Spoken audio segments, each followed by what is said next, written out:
अच्छा, हमने student app के अंदर इंटर ईमेल नेम और रोल नंबर वगैरह कर लिया था और सम सॉर्ट ऑफ वैलिडेशन भी लगा ली थी यब का स्कीमा बना के, और वो यहाँ पे हमारे पास ये डिफ़ॉल्ट में कुछ डाटा हमने स्टेट में रखा था वो शो भी हो रहा है। अच्छा, इसमें से डिलीट भी काम कर रहा था, जो भी आइटम हम डिलीट करना चाहते हैं वो डिलीट हो जाती है, और हम नई आइटम ऐड कर रहे थे तो वो ऐड भी हो रही थी। ये नंबर होना चाहिए, ईमेल को हमें वैलिड करना है, तो आइटम हमारे पास ऐड हो जाती है। अब हम डिलीट तो कर पा रहे हैं, लेकिन अगर किसी आइटम को हमने अपडेट करना है तो हमारे पास क्या लॉजिक होगी ये हमें देखना है। तो सबसे पहले तो हमें क्या करना पड़ेगा, बटन लगाना पड़ेगा अपडेट का। तो अपडेट का बटन हम फिर किस पोजीशन पे लगाएंगे, ये जहाँ पे ये आइटम आ रही है ना, टेबल आइटम, इसके अंदर है ना हमारे पास बटन लगा हुआ डिलीट का, तो वहीं हमें क्या लगाना है, बटन लगाना है अपडेट का। ठीक है, ये अपडेट का बटन आ गया यहाँ पे।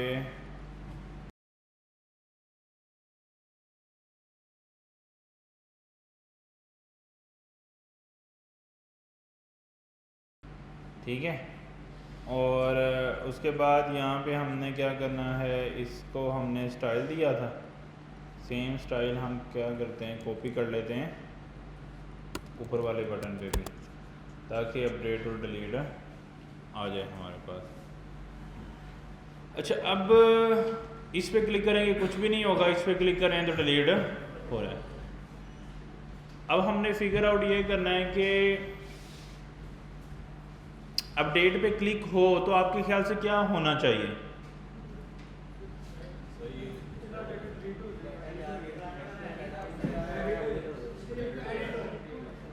टेक्निकली ये होना चाहिए कि जैसे मैं अपडेट पे क्लिक करूं तो ये जो फील्ड है ना जहां से मैंने ऐड किया था डाटा, इसमें दोबारा डाटा फिल हो जाए ताकि यूज़र उसको चेंज कर ले, और ये ऐड स्टूडेंट की जगह क्या हो जाए, अपडेट स्टूडेंट हो जाए, और वो डाटा को रिप्लेस कर दे, अपडेट कर दे। ये हमारे जो है ना वो फोकस है। अब ऐसा करने के लिए सबसे पहले हमने बटन लगाना था, वो हमने लगा लिया होगा, सही है, बटन जो है वो लगा लिया हुआ। अच्छा, एक चीज़ और, अगर हम अपडेट पे क्लिक करते हैं तो उसका इवेंट हमें ये जो डाटा है वो मिल जाना चाहिए ना, क्योंकि टेक्निकली ये एक अपडेट बटन नहीं है, ये कितने अपडेट बटन है, 3। कैसे 3 है, क्योंकि अगर आप पेजेस में जाएं, होम में जाएं, तो ये मैप के अंदर चल रहे हैं ना,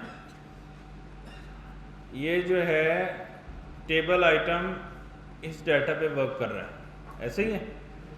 अब जितने इसमें आइटम होंगे उतने ये वाले कंपोनेंट क्रिएट होंगे, और जितने क्रिएट होंगे इसके अंदर जितनी चीज़ें हैं वो उतनी डुप्लीकेट होंगी, तो टेक्निकली ये बटन भी 3 दफ़ा बटन बन जाएगा, ऐसे ही।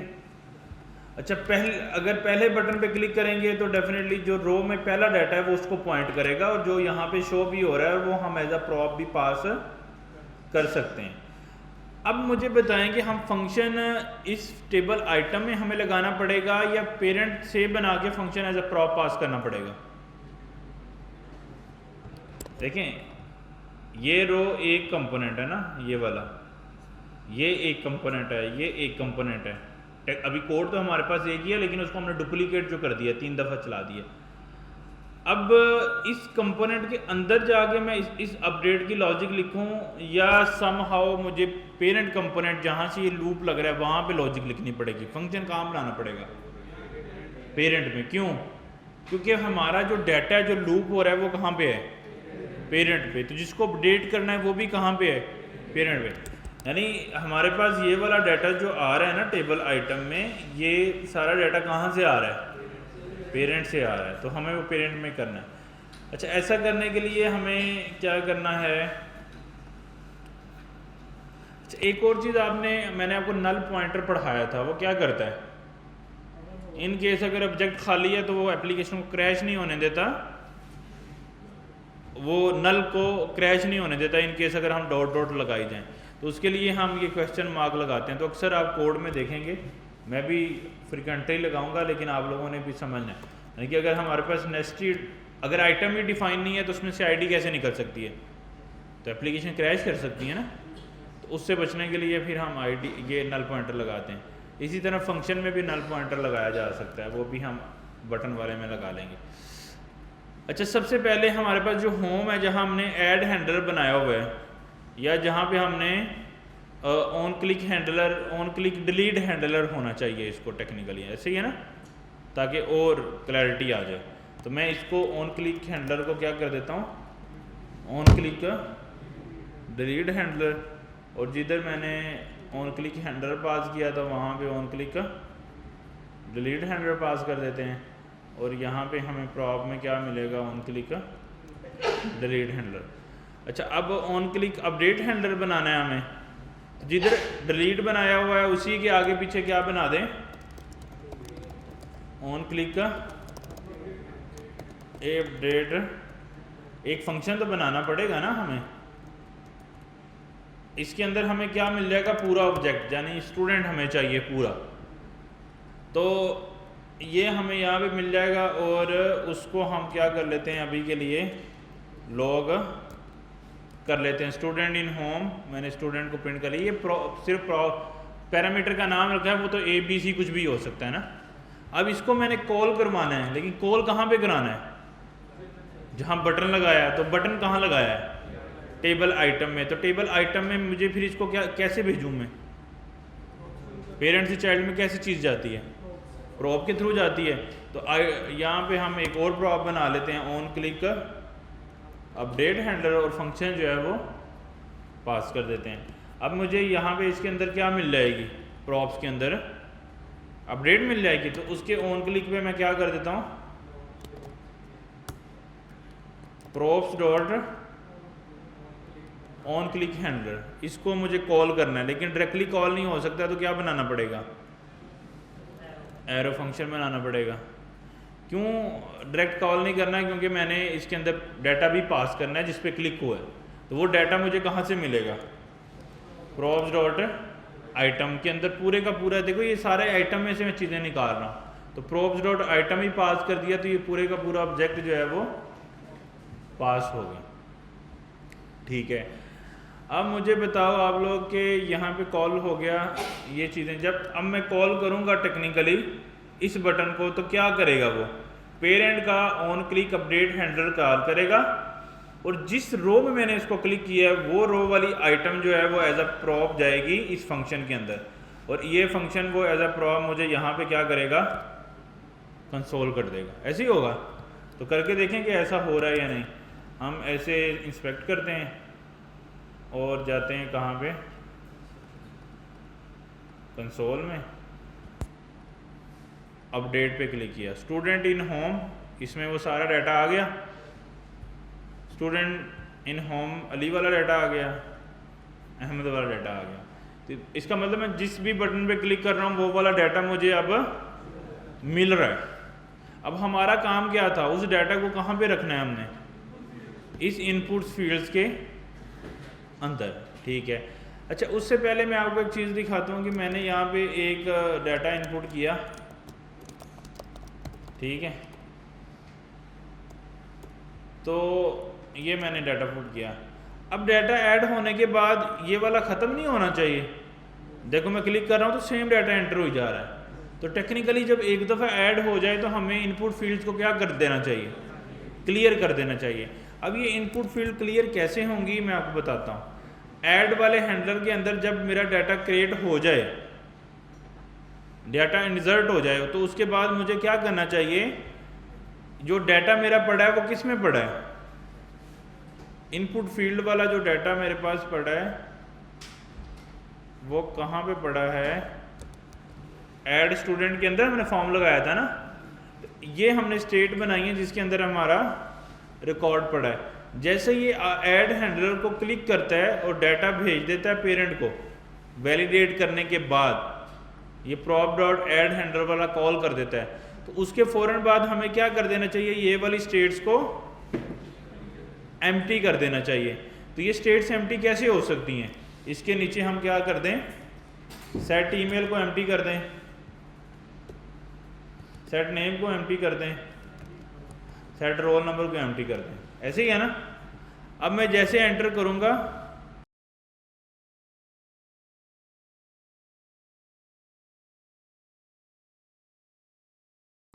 अच्छा जैसे मैंने एंटर किया तो उसकी स्टेट जो है ना वो एम्प्टी होगी, लेकिन हमें यूआई में स्टिल जो है ना वो चीज़ नज़र आ रही है। वो क्यों आ रही है? क्योंकि हमने इसकी वैल्यू को सेट नहीं किया हुआ। तो इनपुट के अंदर हमारे पास एक और एट्रीब्यूट होता है वैल्यू का, उसके अंदर हमें सेम चीज़ डालनी है। जैसे इसका नाम हमने क्या रखा था, नेम, यानी इसकी वैल्यू क्या होगी, नेम। इसका क्या वैल्यू होगी, ईमेल। इसकी क्या वैल्यू होगी। अब जैसे मैंने क्या किया, इंसर्ट किया, ईमेल डाली करेक्ट, रोल नंबर डाला। जैसे मैंने इंसर्ट किया वैसे ही डाटा जो है वो रीसेट हो गया, इनपुट फील्ड से ख़त्म हो गया। अब करेंगे तो वो वैलिडेशन एरर आएगा, क्योंकि वो क्या है, एम्प्टी है। तो एम्प्टी तो हमने वैलिडेशन लगाई हुई है, सबमिट नहीं हो सकता। तो जो वो डुप्लीकेट क्रिएट हो रहे थे वो अब नहीं होंगे, सेम ही फॉर्म फिलिंग के ऊपर। हमने सिंपली उस फॉर्म को क्या कर दिया, एम्प्टी कर दिया, रीसेट कर दिया। अच्छा, अब टेक्निकली हमारे पास डाटा आ गया होम के अंदर, यहाँ पे ना ऑन क्लिक अपडेट हैंडलर के अंदर डाटा आ गया।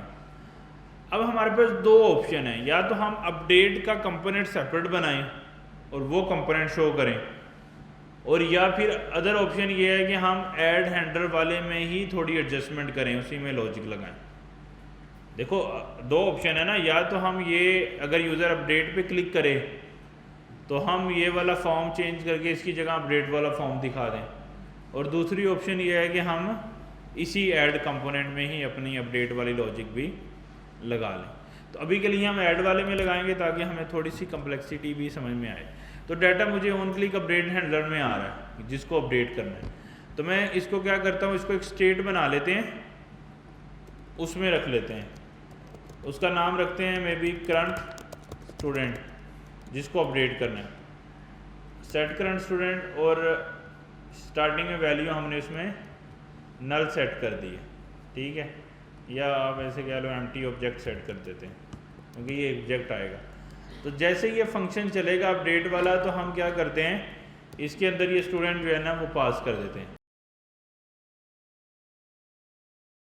अच्छा, इसमें हमने क्या किया, अपडेट हैंडलर में सेट करंट स्टूडेंट, यानी जो जिस स्टूडेंट पे क्लिक हुआ है ना अभी, उसके अंदर वो वाली वैल्यू ऐड कर दी है। अब ये वाला डाटा मैंने पास किया है किसको, ऑन अपडेट हैंडलर को करंट स्टूडेंट, और उसके अंदर मैंने उसकी वैल्यू पास कर दी है। स्टेट किस नाम से हमने बनाई थी, करंट स्टूडेंट के नाम से बनाई थी, तो वो स्टेट भी मैंने इसके अंदर पास कर दिया। तो टेक्निकली मैंने कंपोनेंट रो आइटम वाले से डाटा लेके उस डाटा को किसको दे दिया है, ऐड स्टूडेंट वाले, लाइक एक कंपोनेंट से डाटा लेके दूसरे को दे दिया है। अब वो दिया कैसे है, पेरेंट के थ्रू। क्यों? क्योंकि अभी मैंने आपको बोला था प्रॉब हमेशा पेरेंट टू चाइल्ड चल सकती है। तो हमारे पास सिनेरियो ये बन रहा था, अगर हम टीएल ड्रा पे इसको ड्रा भी करें और क्लैरिटी वीएन क्लियर करने के लिए, हमारे पास क्या सिलसिला था, सबसे पहले हमारे पास ये होम का पेज है, ऐसे ही है ना, इसके अंदर हमने दो कंपोनेंट बनाए हुए थे, दो कंपोनेंट टेक्निकली चल रहे हैं। एक कंपोनेंट चल रहा है, एक कंपोनेंट का नाम क्या है, ऐड स्टूडेंट, ऐड स्टूडेंट, और दूसरे का नाम क्या है, दूसरे का नाम है टेबल आइटम। ये दो चल रहे हैं, ऐड स्टूडेंट और टेबल आइटम। अच्छा, अब ऐड स्टूडेंट और टेबल आइटम को मेरे पास दो कंपोनेंट है। अब टेबल आइटम के अंदर मेरे पास हमने अपडेट का बटन लगाया हुआ है जिस पे क्लिक हो रहा है। अब हमारे पास कोई ऐसा मैकेनिज्म नहीं है कि मैं डायरेक्टली डाटा ऐड स्टूडेंट को दे दूं, ऐसे ही है ना, कोई ऐसा वे नहीं है, तो ये चीज़ तो पॉसिबल नहीं है कि हम डायरेक्टली डाटा इसको दे दें। अब हमें पता है कि दो एक ही तरीका है, और वो क्या है, पहले चाइल्ड डाटा किसको देगा, पेरेंट को, और फिर पेरेंट डाटा किसको देगा, चाइल्ड को, क्योंकि ये कम्युनिकेशन प्रॉप्स के थ्रू हो रही है और प्रॉप हमेशा पेरेंट चाइल्ड ही चलते हैं, डायरेक्टली चाइल्ड टू चाइल्ड नहीं चल सकते हैं। जब वो एक दूसरे में कॉल ही नहीं हो रहे तो फिर हम प्रॉप कैसे पास कर सकते हैं। तो प्रॉप तो हमेशा, क्योंकि जिधर कंपोनेंट हमने कॉल किया है वो उसका चाइल्ड कंपोनेंट बन जाता है, तो उसके अंदर हम प्रॉप पास कर सकते हैं, वैसे नहीं कर सकते। तो इसलिए ये वाला हमारे पास मैकेनिज्म बन रहा है। तो हमने टेक्निकली टेबल आइटम से बटन पे क्लिक हुआ, हमने होम का फंक्शन कॉल किया, ऑन क्लिक अपडेट हैंडलर, फिर होम में हमने एक स्टेट बनाई, उस स्टेट में हमने उस डाटा को रख दिया जो क्लिक होके हमारे पास आया। वो डाटा फिर हमने किसको पास कर दिया, ऐड स्टूडेंट वाले फॉर्म को। क्यों किया, क्योंकि उसको हमें चाहिए। टेक्निकली अब इसको हमें ऐड स्टूडेंट भी नहीं कहना चाहिए, अब इसको हमें फॉर्म टाइप कुछ बना देना चाहिए, क्योंकि ये ऐड और अपडेट दोनों का काम कर रहा है ना। तो ऐड स्टूडेंट तो नहीं है ये, टेक्निकली क्या होना चाहिए, मे बी स्टूडेंट फॉर्म, ये कुछ इस तरह की चीज़ ताकि वो दोनों केसेस उसमें टैकल हो जाए। नेमिंग कन्वेंशन के तौर पे मैं बता रहा हूँ अभी के लिए, खैर अभी हम इससे चलने देते हैं। अब हमारे पास एक प्रॉप आ गई है, किस नाम से, करंट स्टूडेंट, जिस पे क्लिक हुआ है, करंट क्लिक स्टूडेंट जिस पे क्लिक हुआ है, वो प्रॉप आ गई है। उस प्रॉप को लेके हमें क्या करना पड़ेगा, उस प्रॉप को लेके हमें इसके अंदर वैल्यू को इंसर्ट कराना पड़ेगा। वैल्यू को क्या करना पड़ेगा, इंसर्ट कराना पड़ेगा। तो वो कैसे हो सकता है, हम उसको ऐसे कह सकते हैं कि अगर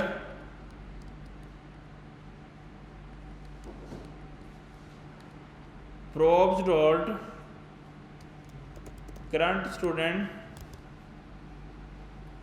अगर props डॉट करंट स्टूडेंट है तो वो उसमें से नेम सेट कर दो, अदरवाइज एम्प्टी रहने दो। तो सेम चीज इधर भी क्या होगी,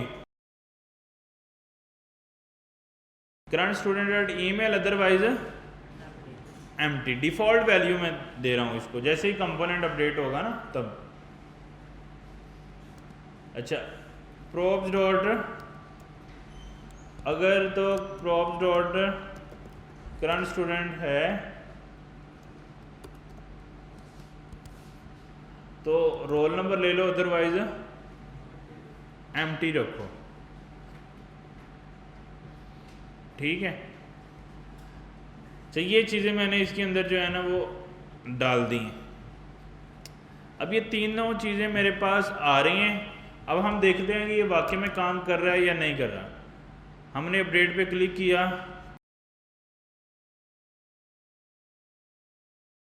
लॉग करके देखते हैं डिफरेंट जगहों पे कि हमारे पास ये वैल्यूज़ है।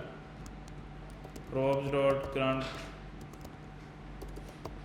स्टूडेंट आ रहा है या नहीं आ रहा।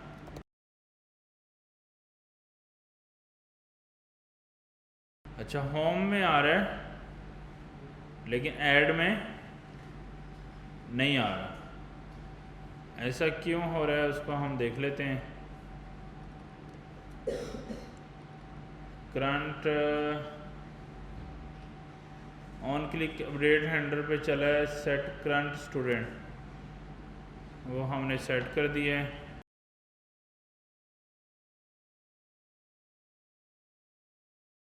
अच्छा, करंट स्टूडेंट हमारे पास सी बड़ा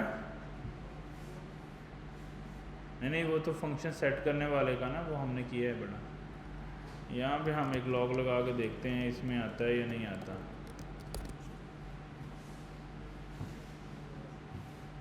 वैसे आ रहा है props डॉट करंट स्टूडेंट।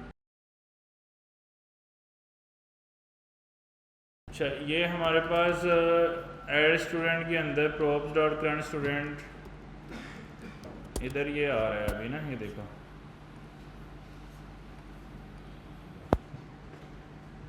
जिस पे क्लिक हो रहा है वो वाला डाटा अब हमारे पास उसमें रिसीव हो रहा है, लेकिन ये वैल्यू जो है वो यहाँ पे इंसर्ट नहीं हुई।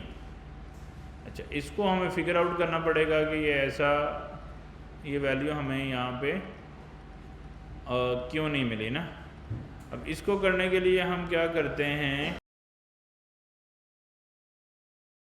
इसको हम ख़त्म कर देते हैं, डिफ़ॉल्ट में रहने देते हैं। जी ये एम्प्टी हमने सेट की थी स्टार्टिंग में, ये हमने दोबारा से एम्प्टी ही कर दिया है उसको ना, इनिशियलाइज। अच्छा, अब हमें एक और यहाँ पे कंसेप्ट पढ़ना पड़ेगा, वो ये कि एक कंपोनेंट का लाइफ साइकिल क्या होता है, नहीं लाइफ साइकिल ऑफ कंपोनेंट। अब ये जो प्रॉब्लम हमारे सामने आई है, प्रॉब्लम क्या आई है कि हमारे पास प्रॉप्स में डाटा आ रहा था, ऐसे ही है, ये यहाँ पे हमने देखा है वो शो भी हो रहा है प्रॉप्स में से डाटा ना, ये रिसीव भी हो रहा है, आईडी, नेम, ईमेल चीज़ें। लेकिन अगर आप देखें तो वो डाटा यूज स्टेट में सेट नहीं हो रहा इसके अगेंस्ट। इसका क्या मतलब है, इसको समझने के लिए हमें एक और रिएक्ट में कंसेप्ट सीखना पड़ेगा जिसको बोलते हैं लाइफ साइकिल ऑफ कंपोनेंट। अब वो लाइफ साइकिल ऑफ कंपोनेंट कैसे चल रहा है उसके ऊपर हम थोड़ा सा पहले फोकस करते हैं, फिर हम दोबारा ये अपडेट वाली लॉजिक कंप्लीट कर पाएंगे। अच्छा, इसको करने के लिए हम ना बिल्कुल एक फ्रेश नया कंपोनेंट बनाते हैं जो अभी इस रिलेटेड कंपोनेंट नहीं है, उसको सेपरेट एक कंपोनेंट हम डिफाइन करते हैं। अच्छा, उस कंपोनेंट का हम डिफाइन कर लेते हैं, मे बी उसका नाम कार्ड रख लेते हैं, और उसके अंदर हम आके एक फ़ाइल बनाते हैं card.js, और उसके अंदर हम कार्ड का कंपोनेंट जो है ना वो इंसर्ट कर लेते हैं। अब ये कंपोनेंट चल रहा है, इसको मैं जो है ना वो कंसोल करा लेता हूँ, कार्ड का कंपोनेंट जो है ना वो सेटअप हो रहा है। अब इसको हम एक और पेज जो हमने कॉन्टैक्ट का बनाया था वहाँ पे, या इसको सर्विस का एक नया पेज भी बना लेते हैं, वहाँ से इसको कॉल करते हैं।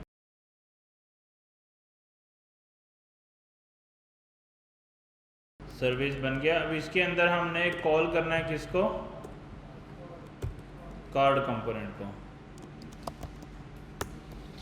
वो हमने कॉल कर दिया है।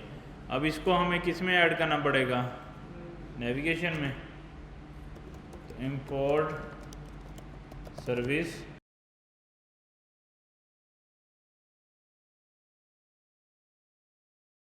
अच्छा अब इसके लिए फिर हमें क्या करना पड़ेगा, ये एक कॉपी करना पड़ेगा कॉन्टैक्ट के साथ, और इसको हम क्या बोल देंगे, सर्विस, और यहाँ पे कंपोनेंट का नाम भी क्या कर देंगे, सर्विस। और यहाँ पे आके फॉरवर्ड स्लैश सर्विस, तो हमारे पास सर्विस आ रहा है और साथ में कार्ड कंपोनेंट भी आ रहा है।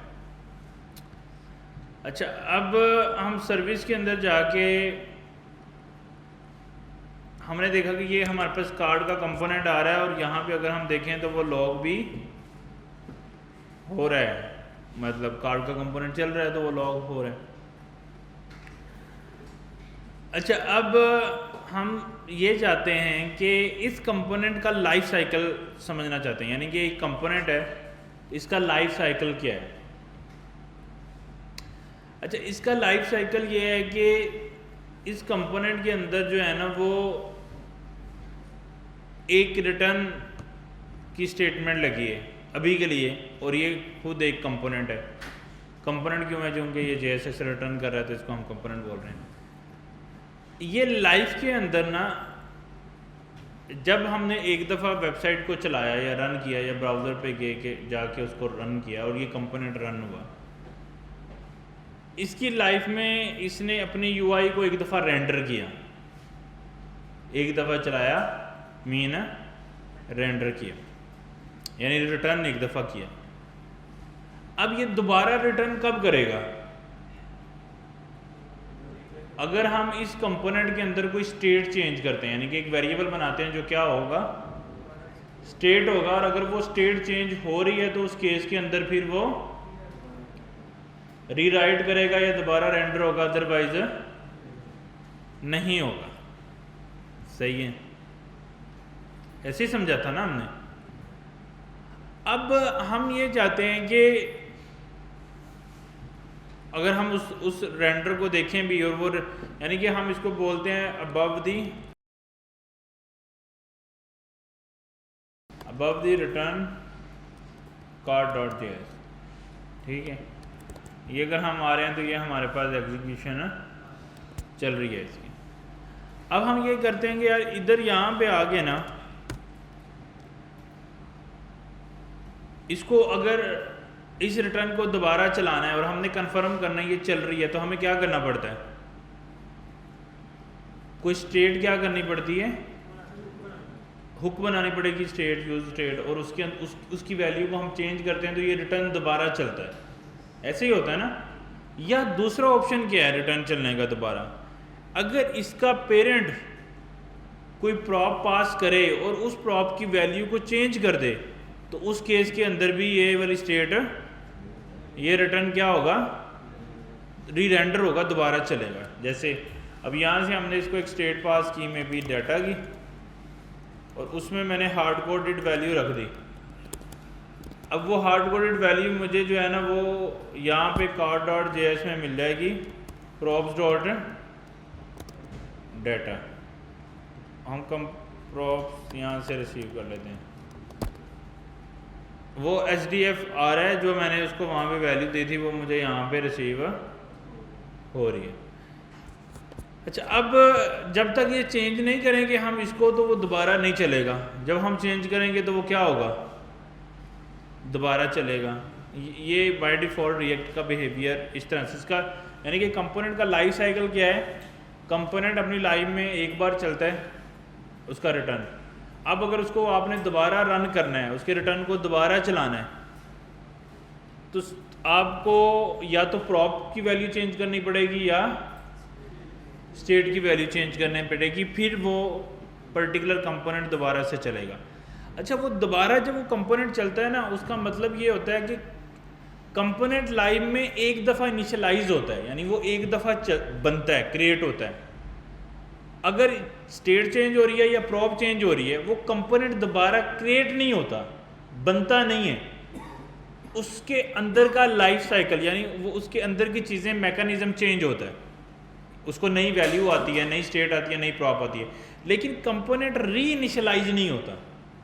कंपोनेंट री इनिशियलाइज नहीं होता। ये चीज़ समझने वाली है। जैसे हमने यहाँ पे एक स्टेट बनाई कार्ड के अंदर, हमने उसको कहा मे बी यूज स्टेट,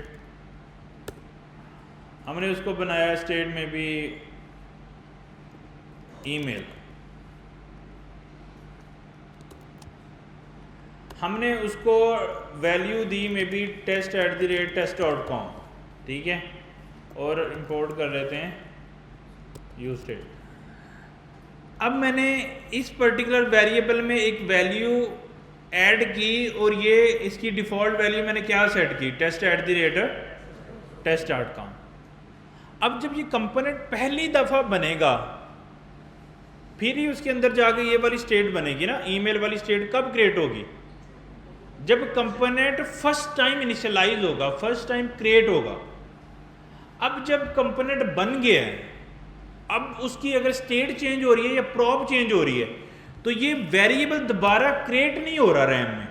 ये रैम में तब क्रिएट हुआ था जब पहली दफ़ा बने था। अब अगर आप इसको कोई नई प्रॉप पास करो या नया कोई स्टेट चेंज करो, तो ये उसी कंपोनेंट की लाइफ के अंदर रहते हुए वैल्यू चेंज होगी, नया कंपोनेंट नहीं इनिशियलाइज होगा। मतलब ये यूज स्टेट वाला जो फंक्शन कॉल हुआ है, ये लाइव में एक ही दफ़ा कॉल होगा जब ये कंपोनेंट क्रिएट होगा, जब कंपोनेंट नया बनेगा। अब लेट्स सपोज हमने इसको लूप में लगाया है, तो ये कंपोनेंट 10 दफ़ा बनेगा। अगर ये 10 दफ़ा बन रहा है तो 10 दफ़ा ये कंपोनेंट क्या होगा? इनिशियलाइज होगा। 10 दफ़ा ये यूज स्टेट का फंक्शन भी चलेगा। लेकिन जब एक फंक्शन एक दफ़ा बन गया है, अब उसकी स्टेट चेंज हो या प्रॉप चेंज हो, वो कंपोनेंट क्रिएटेड है, वो एग्जिस्ट करता है, उसकी लाइफ है, उसकी एक लाइफ है। वो लाइफ शुरू होगी जब वो कंपोनेंट बना, फिर उसकी लाइफ में चेंजेस आएंगे जब स्टेट या प्रॉप चेंज होगा, या स्टेट चेंज करेंगे या प्रॉप चेंज करेंगे, और फिर उसकी एक लाइफ खत्म होती है। खत्म कब होगी? जब हम अपना वेबसाइट बंद कर देंगे। समझ रहे हो? अच्छा, इस लाइफ को मॉनिटर करने के लिए ना हमें कंपोनेंट लाइफ साइकिल मेथड्स देता है, या ऐसी हुक्स देता है जो उसके लाइफ साइकिल को मॉनिटर करने में हमें हेल्प करती हैं। अच्छा, पहले जब अभी हम ये ना जो तरीकाकार पढ़ रहे हैं रिएक्ट के अंदर, इसको बोलते हैं फंक्शनल कंपोनेंट्स। ये फंक्शन के कीवर्ड से बना रहे हैं ना। इससे पहले रिएक्ट में क्लास कंपोनेंट्स होते थे, वो क्लास के कीवर्ड से बनते थे। वो शायद आप लोग नहीं देखेंगे क्योंकि अभी तो नेक्स्ट डेवलपमेंट सारी फंक्शन में ही हो रही है। तो उसमें क्लासेस डिफाइन करते थे हम, क्लास के नाम से कंपोनेंट बनता था, वो चलता था। ये पुरानी बात है, जब नई नई रिएक्ट आई थी। अच्छा, जब क्लास कंपोनेंट थे तब लाइफ साइकिल मेथड भी काफ़ी ज़्यादा होते थे। वो बताते थे कि कंपोनेंट नया बना है तो वो फंक्शन कॉल होगा, कंपोनेंट ख़त्म हो गया है तो ये फंक्शन कॉल होगा, कंपोनेंट अपडेट हुआ है तो ये कंपोनेंट होगा। उन सारी कम्प्लेक्सिटी को ख़त्म करके फंक्शनल कंपोनेंट में जब हुक्स इंट्रोड्यूस करवाई थी तो एक ही लाइफ साइकिल मेथड दिया था जिसको यूज इफेक्ट बोलते हैं। क्या बोलते हैं? Use effect. तो वो यूज स्टेट की तरह हमारे पास यूज इफेक्ट करके एक फंक्शन मिलता है हमें। ये जो फंक्शन है ना, इसकी लॉजिक बड़ी इंटरेस्टिंग है। कैसे? हम इस यूज इफेक्ट को कॉल करते हैं एज यूजुअल। ये अपने पैरामीटर में हमसे लेता है 2 पैरामीटर लेता है अपने। ये फंक्शन है और इसके 2 पैरामीटर्स हैं। पहले पैरामीटर में हमने इसको कोई फंक्शन देना है, एरो फंक्शन, तो वो हम बना लेते हैं यहाँ पे, और उसमें हमने लॉग भी लगा लिया इनसाइड दी यूज इफेक्ट। अभी के लिए हम वो प्रॉप डॉट डाटा चाहे ख़त्म कर देते हैं।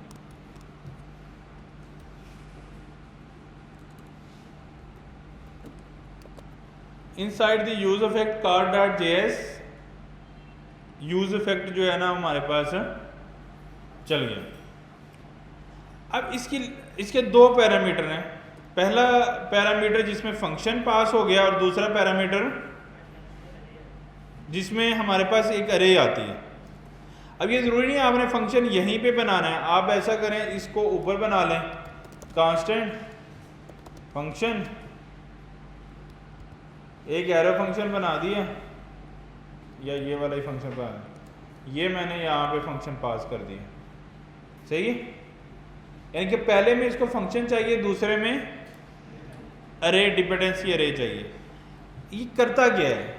ये हमारे कंपोनेंट के लाइफ साइकिल के अलर्ट हमें देता है। जैसा कि जब कंपोनेंट पहली दफ़ा बनेगा, जब कंपोनेंट क्या होगा? पहली दफ़ा क्रिएट होगा, तो यूज इफेक्ट ऑटोमेटिकली हमारे इस फंक्शन को चला देगा। हम नहीं चलाएंगे, खुद से चला देगा। यानी कि कंपोनेंट का लाइफ साइकिल क्या था? कंपोनेंट क्रिएट होता है, फिर कंपोनेंट में स्टेट या प्रोप चेंज होते हैं तो कंपोनेंट अपडेट होता है, बनता नहीं है। फिर कंपोनेंट रिमूव होता है स्क्रीन से। लाइक जब हम अपनी ब्राउज़र ही डिलीट कर रहे हैं, या हम जब टैब करते हैं, या हम उस पेज से दूसरे पेज पे चले जाते हैं, तो वो कंपोनेंट क्या होता है? उसकी स्टेट क्या होती है? ख़त्म हो जाती है। यानी वो कंपोनेंट की लाइफ ख़त्म हो जाती है, डेड हो जाता है कंपोनेंट।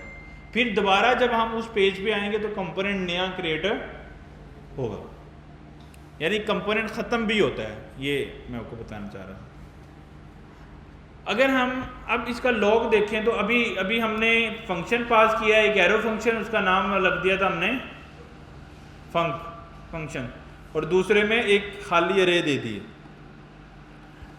अच्छा, अभी हम अगर समझें, अभी हमने कुछ नहीं किया और हम इसको रिफ्रेश करते हैं अगर, तो ये क्या कर रहा है? Inside the use effect car dot, inside the use effect car dot JS, यानी ये फंक्शन अगर अरे एम्प्टी होगी, सेकेंड पैरामीटर, जिस वक्त ये बनेगा कंपोनेंट इस फंक्शन को वो चला देगा। यानी यूज इफेक्ट के अंदर जो भी हमने फंक्शन बनाया है, यानी ये हमने एक फंक्शन बनाया है, सीधा मैं कॉल कर देता हूँ, ये पहले पैरामीटर में जो फंक्शन है वो ऑटोमेटिकली चल जाएगा जब भी कंपोनेंट क्रिएट होगा। अच्छा, अब इसको हमने इस फंक्शन को हमने चलाया कहीं नहीं। ये फंक्शन जिस तरह क्लास में कंस्ट्रक्टर नहीं होता, जैसे ही क्लास बनती है तो कंस्ट्रक्टर कॉल हो जाता है, इसी तरह ये फंक्शन ऑटोमेटिकली कॉल हो जाता है, हमें कॉल करने की ज़रूरत नहीं है। अच्छा, अब मैं अगर इसको एक दफ़ा और कॉपी कर लूँगा और उसको सेकंड बोलूँ तो टेक्निकली ये भी यूज इफेक्ट है, ये भी यूज इफेक्ट है, तो हमने कितने कॉल कर दिए? 2। तो क्या होगा, जैसे ही कंपोनेंट बनेगा ये दोनों फंक्शन एक एक दफ़ा कॉल हो जाएंगे। अगर मैं इसको हिट करता हूं तो आप देखें फर्स्ट भी कॉल हो रहा है और सेकंड भी, हाँ फर्स्ट भी कॉल हो रहा है और सेकंड भी कॉल हो रहा है। अगर हम 3 लगा देंगे, 3, बात समझने की ये है, 1 लगा दें या 10 यूज इफेक्ट लगा दें, अगर अरे एम्प्टी है तो वो फंक्शन कब चलेगा? जब कंपोनेंट पहली दफा में बनेगा। सही है, ठीक है, इतनी बात समझ आ गई हमें। अभी हम एक ही रखते हैं ताकि कन्फ्यूजन ना हो। यूज इफेक्ट एक हमने बना दिया और वो ये कब चलेगा? जब कंपोनेंट बनेगा, चलेगा। अच्छा, अब हम चाहते हैं कि ये जो यूज इफेक्ट में जो हमने एरो फंक्शन पास किया है, ठीक है, इस फंक्शन को ये चला रहा है। अब अगर हम चाहते हैं कि कोई एक ऐसा फंक्शन चले, कोई ऐसा फंक्शन चले और वो फंक्शन तब चले जब मेरा कंपोनेंट अनमाउंट हो या स्क्रीन से रिमूव हो जाए, तो वो फंक्शन चलाने के लिए हम एक और फंक्शन पास कर सकते हैं, लेकिन उससे पहले क्या लगाएंगे? रिटर्न, इसी फंक्शन की बॉडी में जो पहला फंक्शन हमने बनाया था। यानी ये फंक्शन हमने बनाया, एक फंक्शन में से कुछ रिटर्न हो सकता है ना, हमने रिटर्न क्या कर दिया? एक और एरो फंक्शन। लेकिन ये एरो फंक्शन कब चलेगा? नहीं, ये फंक्शन कब चलेगा? जब ये वाला कंपोनेंट डिलीट होगा, ये कंपोनेंट रिमूव होगा। इस कंपोनेंट को हम क्या करेंगे? ख़त्म करेंगे सिस्टम से, तो फिर ये चलेगा। अब आप पूछ सकते हैं कि वो कैसे करेंगे?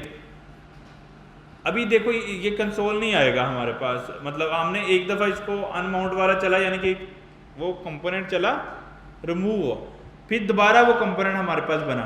तो ये जो अनमाउंट है ये कब चलता है? जब हमारे पास एक दफ़ा कंपोनेंट बनता है और फिर रिमूव होता है स्क्रीन से।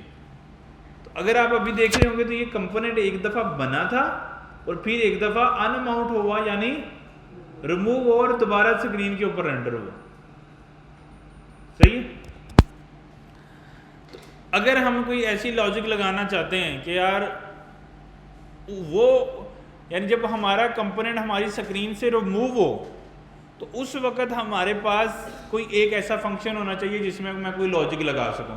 तो उसमें फिर हम क्या करेंगे? यूज इफेक्ट के अंदर रिटर्न में वो फंक्शन कॉल होगा। जैसे अगर हमने इसके अंदर आते हैं, हम ना इसके ऊपर एक बटन लगाते हैं यहाँ पे,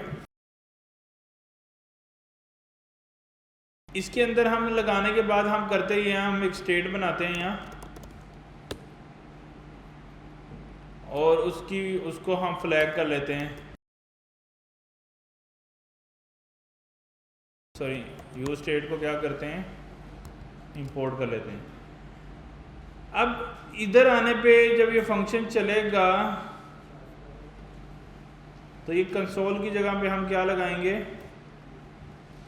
हम यहाँ पे सेट फ्लैग को ट्रू सेट कर देंगे, ठीक है। अब अगर ये ट्रू है, यानी शुरू में इसको चलो हम ट्रू कर देते हैं, फिर हम इसको फॉल्स कर देते हैं। मैं कह रहा हूं अगर ये फॉल्स है, क्या चीज़? फ्लैग। अगर फॉल्स है, अगर ट्रू है तो मेरा ये कंपोनेंट चलना चाहिए, अगर फॉल्स है तो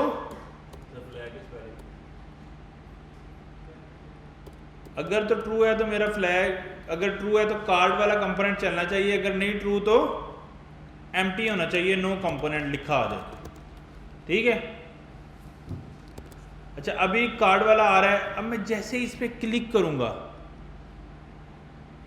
तो क्या आ रहा है, सर्विस नो कंपोनेंट। लेकिन आप ये चीज देखें यहां पे क्या हुआ, कॉल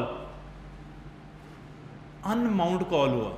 देखो स्टार्ट में हमने इसको चलाया, अभी एक दफ़ा ये कंपोनेंट बन गया है, हमने वो इवेंट उठाना था जब ये कंपोनेंट हमारी यूआई से रिमूव हो जाए किसी भी रीज़न की वजह से। जैसे हमने क्या किया, अभी हमने इसको हम एम्प्टी ही कर देते हैं ताकि कन्फ्यूजन ना हो। हमने क्या किया, यहाँ से हमने फ्लैग अगर ट्रू है तो कंपोनेंट चले, अगर नहीं है तो स्टार्टिंग में फ्लैग ट्रू था तो कंपोनेंट चल रहा था, अगर आप यहाँ पे आए तो कंपोनेंट स्टार्टिंग में चल रहा है। जैसे मैं क्लिक मी पे क्लिक कर रहा था फिर क्या हो रहा था, ये कंपोनेंट चलना बंद हो जाता है क्योंकि फ्लैग की वैल्यू क्या हो जाती है, फॉल्स, और उसकी जगह पे क्या चलेगा, एम्प्टी स्ट्रिंग, तो ये कंपोनेंट चलना बंद हो जाएगा। अब जब ये कंपोनेंट चलना बंद होगा तो ये बात वो हमें बताएगा कि मैं रिमूव हो गया हूँ स्क्रीन से, और वो इवेंट हम कहाँ से लेंगे, car.js के अंदर यूज इफेक्ट के अंदर रिटर्न के आगे जो हमने एरो फंक्शन बनाया ये वाला फंक्शन तब चलेगा। तो अगर हम ये कोई ऐसी लॉजिक लगाना चाहते हैं कि कंपोनेंट जब अनमाउंट हो यानी स्क्रीन से रिमूव हो जाए तो उस वक्त हमें पता लगे कि ये कंपोनेंट रिमूव हो रहा है ताकि मैं कोई काम कर सकूं उसके अंदर, तो फिर हम क्या कॉल करेंगे, यूज इफेक्ट के अंदर रिटर्न के आगे हम एक एरो फंक्शन जो है वो कॉल करेंगे, वो कॉल होगा। अब मैं जैसे क्लिक मी पे क्लिक करूंगा तो अनमाउंट car.js में अनमाउंट वाला यानी ये वाला कंसोल जो है वो चला है, इसका मतलब ये वाला फंक्शन चला है। तो इसका मतलब क्या है कि जब भी कंपोनेंट रिमूव होगा यानी कंपोनेंट की लाइफ खत्म होगी, कंपोनेंट डेड होगा, तो तब भी मेरे पास एक इवेंट है। तो यूज इफेक्ट में अगर डिपेंडेंसी अरे खत्म है तो जब कंपोनेंट नया क्रिएट होता है तो वो यूज इफेक्ट चलेगा, और जैसे ही वो होता है, हम इसको दोबारा से रीट्राई करते हैं। कैसे, हम सेट स्टेट के अंदर जो हमने सेट किया है ना सर्विस में, हम उसके अंदर उसके फ्लैग को उल्टा कर देते हैं, यानी कि जो भी फ्लैग है उसको उल्ट करके सेट कर देते हैं। क्लिक मी अनमाउंट हो गया, क्लिक मी अगेन, फिर दोबारा से क्या हुआ, माउंट हो गया। अब अगर देखें तो ये दोबारा से यूज इफेक्ट जो है वो चल गया। अब मैं दोबारा क्लिक करूंगा तो वो दोबारा क्या हो जाएगा, अनमाउंट हो जाएगा। लॉजिक समझिए आप। लाइक जब भी कंपोनेंट बन रहा है तब भी मेरे पास कंसोल आ रहा है, और जब भी कंपोनेंट रिमूव हो रहा है तब भी, ताकि आप लोगों के पास कंट्रोल आपको समझ आए। अच्छा अब मैं क्या करता हूं, एक और काम, हम कहते हैं कि ये चलो लॉजिक खत्म कर देते हैं कि ये इसके ऊपर बेस कर रहा है, मतलब अनमाउंट की तो साइंस समझ आ गई ना कि अनमाउंट कब चलेगा, जब भी कंपोनेंट की लाइफ खत्म होगी तो अनमाउंट चलेगा। तो अब मैंने वो लाइफ खत्म वाला तो ख़त्म कर दिया है। मैं क्या कहता हूँ, डाटा के अंदर मैं फ्लैग पास कर देता हूँ। तो मैंने क्या किया, सिंपली एक प्रॉप पास की डाटा, उसमें फ्लैग ट्रू या फॉल्स पास है। अब जब भी ये स्टेट चेंज होगी तो ये कार्ड दोबारा चलेगा या नहीं, चलेगा ना, क्योंकि ये रिटर्न क्या होगा, दोबारा चलेगा। क्यों रिटर्न दोबारा चलेगा, क्योंकि स्टेट चेंज हो रही है।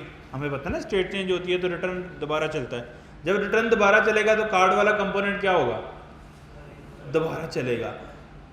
अच्छा, इसके दोबारा चलने का ये मतलब नहीं है कि ये दोबारा इनिशियलाइज भी होगा। ये चीज देखनी है कैसे। अब मेरे पास ये प्रॉप आ रही है, उस प्रॉप को हमने ये car.js में यूएस इफेक्ट वगैरह हमने चला दिया, और उस प्रॉप को हमने सेट भी कर देते हैं कहीं पे, ठीक है। अच्छा, अब वो प्रॉप मेरे पास आ रही है, उस प्रॉप के अंदर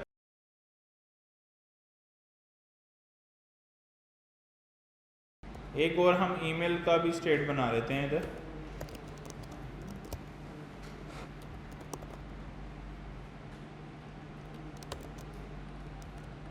सेट ईमेल।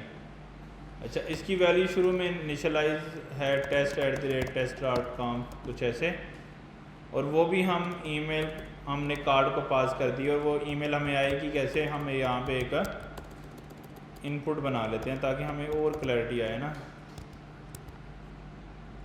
ठीक है, हमने उसकी ईमेल को जो है ना वो सेट कर दिया होगा वहाँ पे, जैसे चेंज होगी तो वो सेट होगी, जैसे चेंज होगी तो इसका मतलब है कार्ड मेरे पास अगेन एंड अगेन चलेगा। अच्छा, अब हमारे पास यूज़ इफेक्ट लगा हुआ है, ऐसे ही है, हमने ये इनपुट भी बना लिया, इसमें से मैं एक चीज़ चेंज करता हूँ तो मेरे पास इवेंट चलेगा। अब इवेंट चला है तो देखो क्या कॉल हो रहा है, अबव द रिटर्न कॉल हो रहा है, लेकिन यूज इफेक्ट कॉल हुआ नहीं। क्यों नहीं हुआ? यूज इफेक्ट कॉल क्यों नहीं हुआ? यूज इफेक्ट तब कॉल होगा जब कंपोनेंट क्रिएट होगा या कंपोनेंट जब रिमूव होगा, जो रिटर्न में फंक्शन लगाया वो कॉल होगा। लेकिन स्टेट या प्रॉप की वैल्यू देखो, अगर हमने रिफ्रेश किया तो कंपोनेंट नया बना था ना, तब बना था तो यूज इफेक्ट चला था, ये देखो यूज इफेक्ट चला।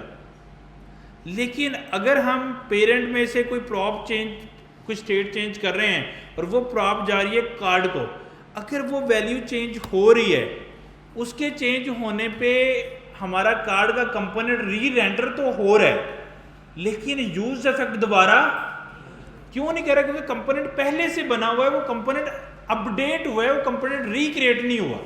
जब वो रिक्रिएट नहीं हुआ तो यूज इफेक्ट भी दोबारा नहीं चलेगा।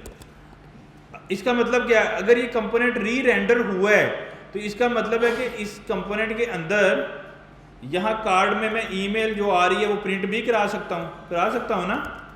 props डॉट ईमेल, ये प्रिंट हो गई यहाँ पे, जैसे क्लिक किया, इसका मतलब है कि ये चेंज तो हो रहा है, लेकिन ये री रेंडर मतलब यूज इफेक्ट दोबारा नहीं चल रहा।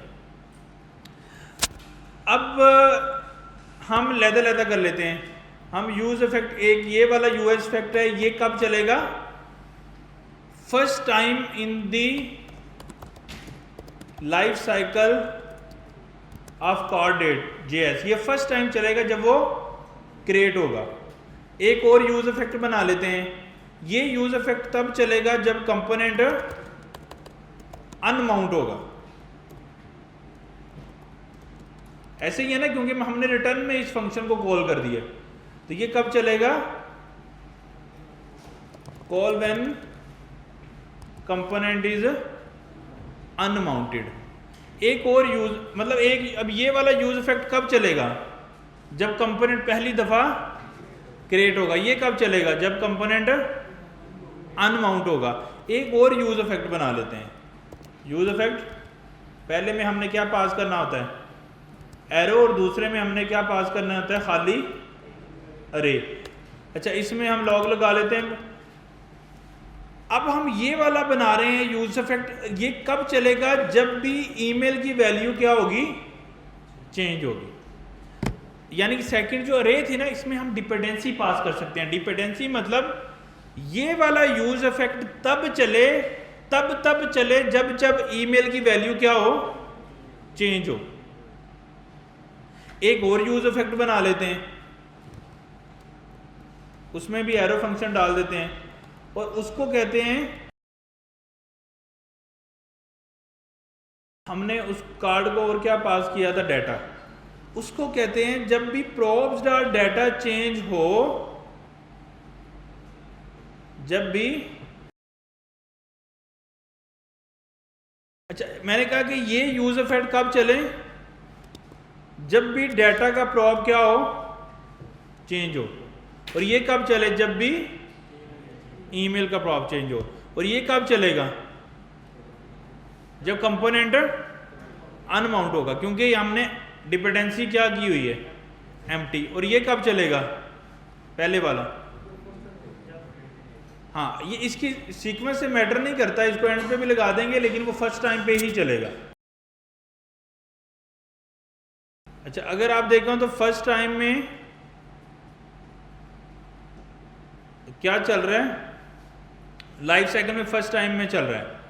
ये डाटा वाला क्यों चल रहा है? क्योंकि फर्स्ट टाइम डाटा तो चेंज हुआ है ना प्रॉप से, और ये कब चल रहा है, जब ईमेल चेंज होगी। तो अब हम इसको ख़त्म कर देते हैं, अब हम ईमेल चेंज करते हैं। कौन सा चला है, ये तो रिटर्न चला है ना, हमने अब द रिटर्न लगाया था, और ये यूज इफेक्ट चला जब ईमेल चेंज हुई है। फिर ईमेल चेंज करेंगे, फिर दोबारा ये वाली चीज़ चलेगी। अब जैसे ही मैं डाटा चेंज करूंगा, डाटा कब चेंज हो रहा था, जब हम क्लिक पे कर रहे हैं तो फ्लैग की वैल्यू चेंज कर रहे हैं ना। तो अब देखिएगा क्या चलता है, रिटर्न तो चलना ही है क्योंकि रेंडर दबाना होनी है यूआई। क्लिक में ही करने पे डाटा वाली चेंज हुई है, अब ईमेल वाली चेंज नहीं हुई। यानी कि यूज इफेक्ट की सेकंड वाली अरे के अंदर जो वेरिएबल हम डाल देते हैं, अगर वो वेरिएबल चेंज होता है, वो स्टेट या प्रॉप चेंज होती है, तो वो वाला यूज इफेक्ट तब चलेगा, अदरवाइज नहीं चलेगा। और ऑटोमेटिकली चलेगा, हमें चलाने की जरूरत नहीं है। नॉर्मली फंक्शन हमें चलाने पड़ते हैं, लेकिन ये जो लाइफ साइकिल वाला यूज इफेक्ट है, ये हमें चलाना नहीं पड़ता, ये ऑटोमेटिकली क्या होता है, चल जाता है। ये आप लोगों ने याद रखना है। अब मैंने आपको ये सारे लगा के दिए हैं जो प्रॉप पे चल रहे हैं। अब हम एक और बनाते हैं यहाँ पे इनपुट, और वो इनपुट बनाते हैं, सॉरी स्टेट बनाते हैं, और उसका नाम रखते हैं मे बी यूजर नेम, ठीक है, और उसकी वैल्यू शुरू में रख देते हैं एम्प्टी। अब मैं इसकी वैल्यू को सेट करता हूं यहां कार्ड के अंदर एक अदद इनपुट लगा के, एक अदद इनपुट लगा के मैंने क्या किया, मैंने इसकी वैल्यू को चेंज कर दिया। अब मैं इसकी वैल्यू को चेंज कर रहा हूं यहां पे, तो अबव द रिटर्न चल रहा है बार बार, क्यों, क्योंकि स्टेट है, और स्टेट चेंज होने पे क्या होता है, रिटर्न दोबारा चलता है, रेंडर दोबारा होता है, तो वो तो दोबारा चल रहा है। अब हम, लेकिन अगर आप देखो ये दोबारा चलने पे, यानी कि स्टेट चेंज होने पे इनमें से कोई भी यूज इफेक्ट नहीं चल रहा, क्यों, ये तो चलना था फर्स्ट टाइम, ये तो दोबारा चलेगा नहीं। ये चलना जब अनमाउंट होना है, तो अनमाउंट हो नहीं रहा। ये दोनों भी नहीं चल रहे, क्योंकि ये किस पे डिपेंडेंट है, ये ईमेल पे डिपेंडेंट है, और ये डाटा पे डिपेंडेंट है, और ये अनमाउंट पे डिपेंडेंट है, और ये फर्स्ट टाइम चलेगा। तो इनमें से कोई भी ऐसा नहीं है जो हमारी स्टेट के ऊपर, ये सब किस पे डिपेंडेंट है, प्रॉप्स पे डिपेंडेंट है, स्टेट पे डिपेंडेंट है। अब हम एक और यूज इफेक्ट बनाते हैं, और ये कब चलेगा, ये कब चलेगा, जब एवरी टाइम द, क्या होगा कि यूजर नेम वाली स्टेट जब चेंज होगी तो ये चलेगा। और उसको करने के लिए फिर मुझे रे की डिपेंडेंसी में क्या पास करना पड़ेगा, स्टेट, उसका नाम क्या है, यूजर नेम। अब जब यूजर नेम चेंज होगा तो एवरी टाइम वो भी साथ चलेगा।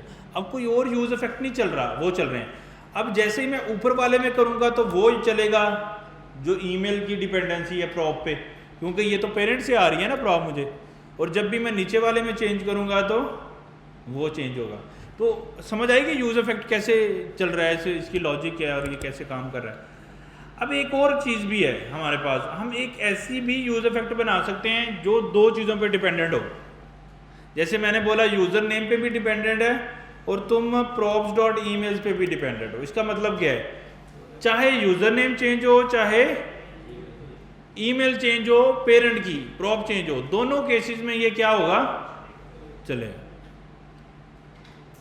तो कॉमा डाल के हम एक से ज़्यादा डिपेंडेंसी भी पास कर सकते हैं। तो यूज इफेक्ट की समझ आई कि अगर अरे में बिल्कुल खाली हो तो वो लाइन में एक दफ़ा चलेगा, अगर हम अरे खाली है और रिटर्न लगाते हैं तो फिर वो तब चलेगा जब अनमाउंट होगा, और अगर हम कोई भी डिपेंडेंसी पास करते हैं, स्टेट पास करते हैं प्रॉप, तो जब वो वैल्यू चेंज हो रही है तो फंक्शन ऑटोमेटिकली चलेगा। समझ आ गई आपको सबको? तो होपफुली आपको ये लाइफ साइकिल की समझ आ गई होगी कि ये यूज़ इफेक्ट की साइंस क्या है और वो कैसे चल रहा है। अब ये सारी चीज़ें हमने क्यों की थी वो मैं दोबारा जाता हूँ ऐड स्टूडेंट वाले में। अब आप लोग मुझे बताओ कि ये जो मैंने यहाँ पे सिस्टम चलाया है, ये ठीक है या गलत है? मतलब मैंने उसको बोला कि प्रॉब्स डॉट करंट स्टूडेंट अगर हो तो तुम उसकी वैल्यू पास कर दो, अदरवाइज क्या पास कर दो, एम्प्टी। अब थोड़ा सा जोर डालना है अपने जहन में, ये चीज़ चलनी चाहिए तो क्यों चलनी चाहिए, नहीं चलनी चाहिए तो क्यों नहीं चलनी चाहिए।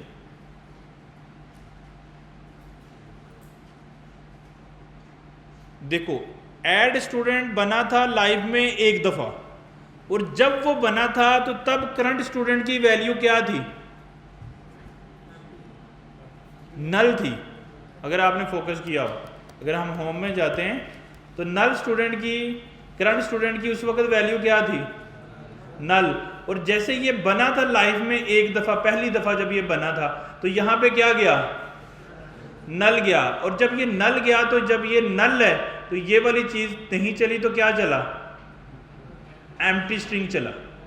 अब अगर मैंने चाहे प्रॉप चेंज भी किया है तो प्रॉप चेंज होने पे क्या यूज स्टेट दोबारा चलेगा, नहीं। क्यों? क्योंकि कंपोनेंट पहले से बना हुआ है, वो कंपोनेंट अपडेट हुआ है, वो कंपोनेंट दोबारा बना नहीं है, इसलिए यूज स्टेट में दोबारा नई वैल्यू प्रॉप वाली नहीं जा सकती है। नहीं समझे? तो टेक्निकली हाँ एक काम हो सकता था, अगर मैं यहाँ पे स्टूडेंट में, मतलब करंट स्टूडेंट में इनिशियल वैल्यू को सेट कर दूं ऑब्जेक्ट डाल के, वो पहली दफ़ा तो वो चेंज हो जाएगा, लेकिन फिर भी अपडेट पे क्लिक करने पे वो नहीं आएगा क्योंकि वो कंपोनेंट पहले से बना हुआ है। अब इसका मतलब है कि ये वाला काम करने का तो हमें कोई फ़ायदा भी नहीं है, तो ये तो एम्प्टी ही रहे तो फिर भी एक ही बात है, क्योंकि ये यूज स्टेट ने लाइव में इस फंक्शन ने एक ही दफ़ा चलना है। चाहे प्रॉप स्टेट बाद में चेंज हो रहे हैं, यूज स्टेट बार बार तो नहीं बनेगा ना, यानी एक वेरिएबल बन गया है वो दोबारा वेरिएबल तो नहीं बनेगा, रेंडर दोबारा चल रहा है, वेरिएबल दोबारा नहीं बनेगा, यही बात मैंने आपको समझाई है। लेकिन अब हमारे पास एक कंट्रोल है, वो क्या है, यूज इफेक्ट। उसमें हम क्या कर सकते हैं, यूज इफेक्ट यूज करके हम इसको डिपेंड कर दें, अगर किस पे डिपेंड कर दें, प्रॉप्स डॉट करंट। अब जैसे ये प्रॉप चेंज होगी तो ये फंक्शन क्या होगा, ऑटोमेटिकली चलेगा, और जब ये ऑटोमेटिकली चलेगा तो हम फिर उसमें क्या कर दें, कंडीशन लगा के, इफ अगर ये नल नहीं है तो फिर तुम क्या करो, सेट नेम की वैल्यू सेट कर दो, ईमेल की सेट कर दो और रोल नंबर की। अब ये लॉजिक ठीक है ना, क्योंकि वो स्टेट पहले से बनी हुई है, तो अब उस स्टेट को चेंज करना है तो सेट वाला फंक्शन कॉल करना है ना, अदरवाइज तो वो स्टेट सेट नहीं होगी। तो वो कॉल करने के लिए हमने इसको सेट करना है। तो अगर हम अब जाएंगे होम पे दोबारा तो इनिशियली कोई वैल्यू नहीं आनी, लेकिन जैसे ही मैं किसी भी अपडेट पे क्लिक करूंगा तो अब वो वाली डाटा ऑटोमेटिकली वहां पे फिल हो रहा है।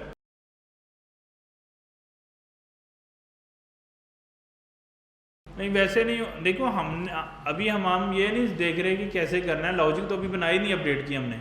अभी हम ये देख रहे थे कि यही सेम इनपुट को हमने रीयूज करना है, किसके लिए, अपडेट के लिए भी। जो ऐड स्टूडेंट में हमने इनपुट्स बनाई हैं, नई इनपुट्स नहीं बनानी हमने, ताकि ज़्यादा काम ना करना पड़े। तो वो करने के लिए मैंने आपको मैकेनिज्म समझाया है।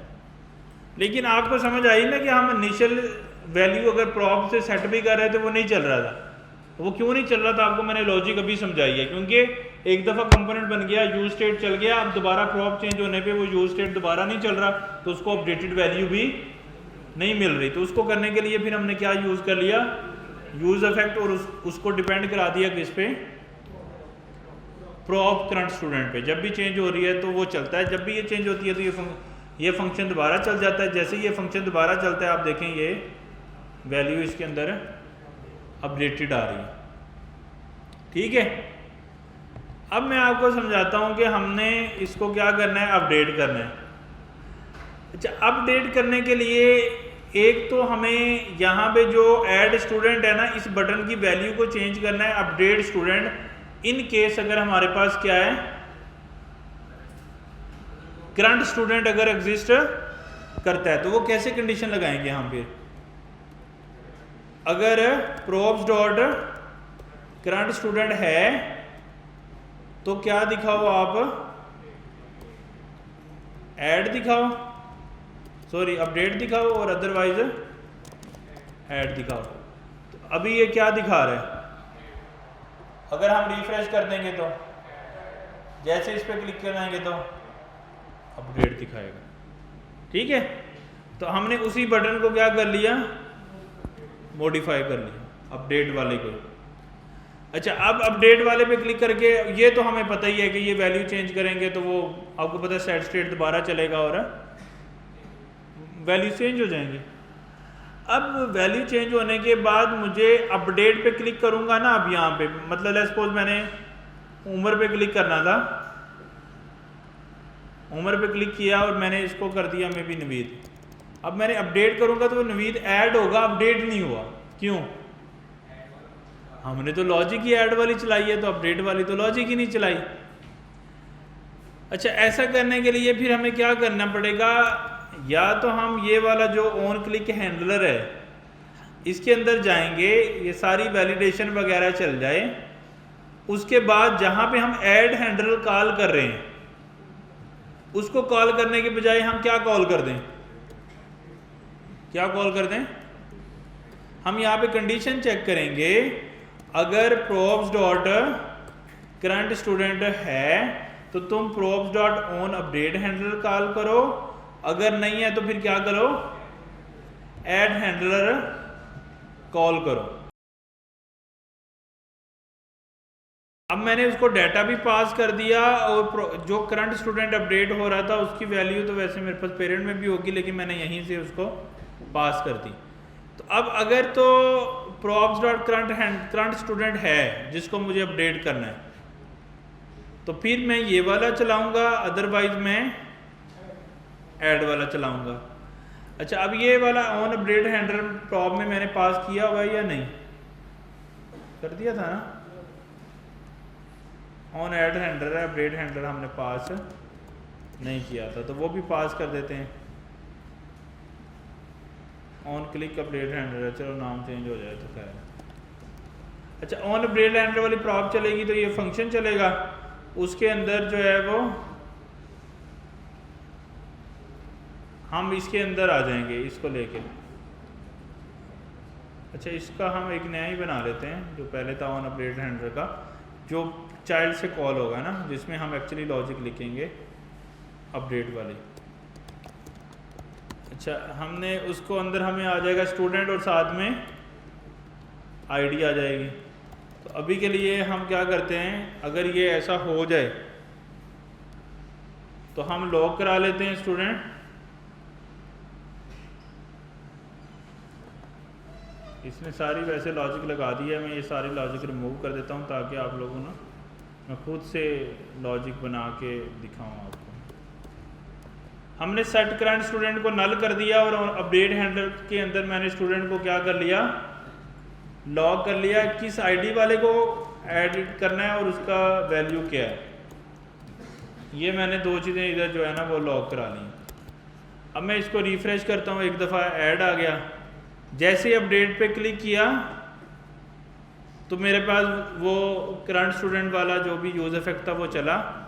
जैसे मैंने उम्र को सेट किया यहाँ पे नवीद, अपडेट को कॉल किया तो उसने अपडेट किया तो नहीं, लेकिन मेरी इनपुट को खाली कर दिया और दोबारा वो क्या बन गया, जो कि लॉजिक मेरी ठीक बन गई है, ताकि जैसे ही अपडेट हो तो दोबारा वो किस में कन्वर्ट होना चाहिए, ऐड स्टूडेंट में, और हमारी इनपुट्स भी क्या हो जानी चाहिए, खाली हो जानी चाहिए। तो इस केस के अंदर हमने इसको ऐसे सेट कर दिया।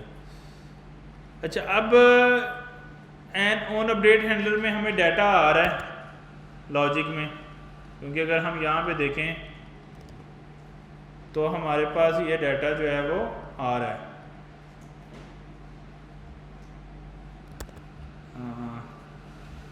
स्टूडेंट इन होम, उसमें ये आ रहा है डाटा जो हमने चेंज किया है और वो सारी चीज़ें।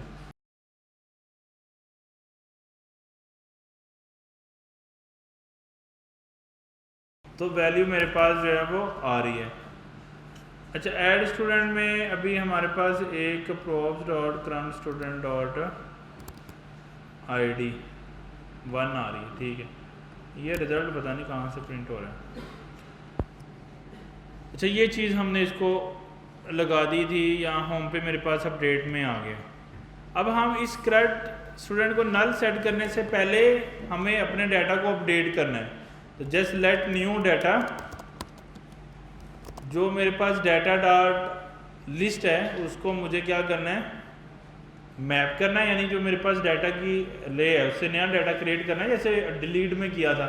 तो अब हम फिल्टर नहीं चलाएंगे क्योंकि हमने अपडेट करनी है वैल्यू, तो हमें अपडेट करने के लिए मैप चलाना पड़ेगा। तो हमने क्या किया, डाटा डॉट मैप, ये हमें क्या देगा, एक आइटम उस लिस्ट में से। हम चेक करेंगे इफ अगर आइटम डॉट आईडी इक्वल है इस आईडी के, तो तुम क्या करो, उसकी वैल्यू को अपडेट करो। तो हम उसकी जगह पे क्या रिटर्न कर देंगे, सिंपली नेम, ईमेल और रोल नंबर की वैल्यू को अपडेट कर देंगे और बाकी चीज़ों को स्प्रेड कर देंगे अगर दोनों आईडीज बराबर हैं। अगर नहीं है तो हम सिंपली आइटम ही रिटर्न कर देंगे। तो अब ये नया डाटा मेरे पास आ गया जिसमें वैल्यू अपडेट हो चुकी है। तो उसके अंदर सिर्फ हमने सेट न्यू डाटा करना है, तो वो नई वैल्यू सेट हो जानी है। अब हम इसको टेस्ट करके देखते हैं। जैसे हम अपडेट पे क्लिक करेंगे, उम्र को हम नवीद करेंगे, ठीक है, फिर अपडेट पे क्लिक करेंगे, यहाँ पे ईमेल चेंज करेंगे, रोल नंबर चेंज करेंगे, अपडेट करेंगे तो वो चीज़ें चेंज हो जाएंगी, दोबारा ऐड हो जाएगा। और इसमें वैलिडेशन भी सेम ही चल रही है, जैसे अली है, मैं इसकी वैल्यू ख़त्म करके अपडेट करने की कोशिश करूँगा तो वो कहेगा नेम चाहिए, ABC करूँगा तो वो हो जाएगा। तो हमने एक पूरा मैकेनिज़्म बना लिया है जिससे स्टूडेंट ऐड भी हो रहा है, अपडेट भी हो रहा है और डिलीट भी हो रहा है। सही है। तो यहाँ तक किसी को कन्फ्यूजन हो या कोई चीज़ समझ ना आई हो कि ये चीज़ें कैसे चल रही हैं।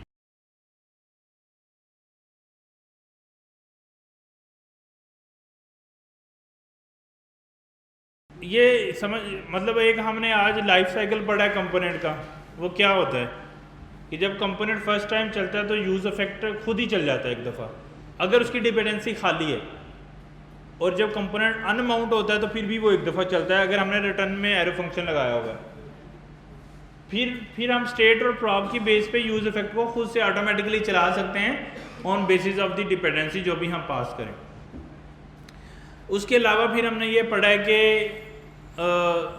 कैसे हमने, यानी इस रो पे क्लिक होने पे हम पेरेंट पे लेके जाते हैं डाटा, यानी कि टेबल आइटम पे जब क्लिक हुआ तो होम पे गए, होम ने डाटा वो दिया ऐड स्टूडेंट को, ऐड स्टूडेंट ने अपडेट करवाया, दोबारा डाटा उसने किसको सेंड किया, होम को। होम ने का जब डाटा की स्टेट अपडेट हुई तो वो दोबारा रीरेंडर हुआ, तो टेबल आइटम दोबारा से चेंज होके दोबारा वो रेंडर होके नई वैल्यूज़ आने लग गई। तो ये हमने इसको फिगर आउट करना है कि ये कैसे चल रही हैं चीज़ें। उसके बाद फिर हम हमारा नेक्स्ट जो टॉपिक है वो भी हम शुरू करने वाले हैं। उसमें हम पढ़ेंगे कि ये जो चीज़ पॉसिबल नहीं है इस वक्त, ये वाली, इसको हमने पॉसिबल बनाना है। ये चीज़ पॉसिबल नहीं नज़र आ रही ना अभी इस वक्त, यानी दो चाइल्ड आपस में बातचीत नहीं कर पा रहे, कितना घूम घूम के आना पड़ रहा है। अभी तो सिर्फ एक ही पेरेंट है, तो लेट्स सपोज जो स्टेट है वो होम के भी किसी पेरेंट में हो, तो फिर कितना घूमना पड़ेगा, ऊपर ऊपर जाना पड़ेगा, फिर उधर उधर से आना पड़ेगा, तो कितनी कम्प्लेक्सिटी है। तो उस चीज़ को हमें फिक्स करना है। और अभी ये स्टूडेंट वाली ऐप तो हमने ख़त्म कर ली है, ये आपने बना ली है। उससे आगे हम नेक्स्ट ऐप जो है वो बिल्ड करेंगे कोई, ताकि आपका जो माइंड है वो थोड़ा सा आपको समझ आना शुरू हो कि आपने कैसे चीज़ें जो हैं वो बिल्ड करनी। तो हम जो अब नेक्स्ट ऐप जिसमें हम ये चीज़ों को बिल्ड करेंगे या चीज़ों को देखेंगे, वो हम बना लेंगे। देखो, अगर आपको ये वाला समझ आ गया है स्टूडेंट कैसे बनानी है, तो आप टू डू भी बना लोगे। उसी में फॉर्म से डाटा लेके इनपुट करना है, उसको स्टेट में रख लेना है और उसके ऊपर ऐड डिलीट चलाना है। अब कोई भी किसी भी तरह का एप्लीकेशन बनाएं तो उसमें ये CRUD ही होता है, ऐड हो रहा है डाटा, डिलीट हो रहा है, अपडेट हो रहा है, इसको हम CRUD बोलते हैं। तो यही मैकेनिज्म है, लेकिन हम फिर भी थोड़े थोड़े आइडियाज़ चेंज करके हर दफ़ा ऐप बनाएंगे ताकि आपको समझ आना शुरू होगी चीज़ें कैसे चल रही हैं। तो हम OLX ऐप नेक्स्ट ऐप बनाएंगे जिसमें सिंपल, जिसमें आप कोई प्रॉपर्टी आपने सेल करनी है तो आप ऐड करोगे फॉर्म से, वो लिस्ट में ऐड हो जाएगी और वो लिस्ट ऐसे नीचे शो हो जाएगी प्रॉपर्टी की, सही है। लेकिन उसको ऐड करना, उसको डिलीट अपडेट करने के लिए हम ये वाला मैकेनिज्म इस्तेमाल करेंगे, पेरेंट वाला नहीं करेंगे कि पेरेंट से घूम घूम के हमें आना पड़े। उसमें हम स्ट्रेटजी चेंज करेंगे। कम्प्लेक्सिटी है ना ऐसे कि पेरेंट के फंक्शन कॉल हो रहे हैं, कितना कोड भी कंफ्यूज हो जाता है। तो इसको हमने अब देखना है कि हम किस तरह इसको एडजस्ट करें।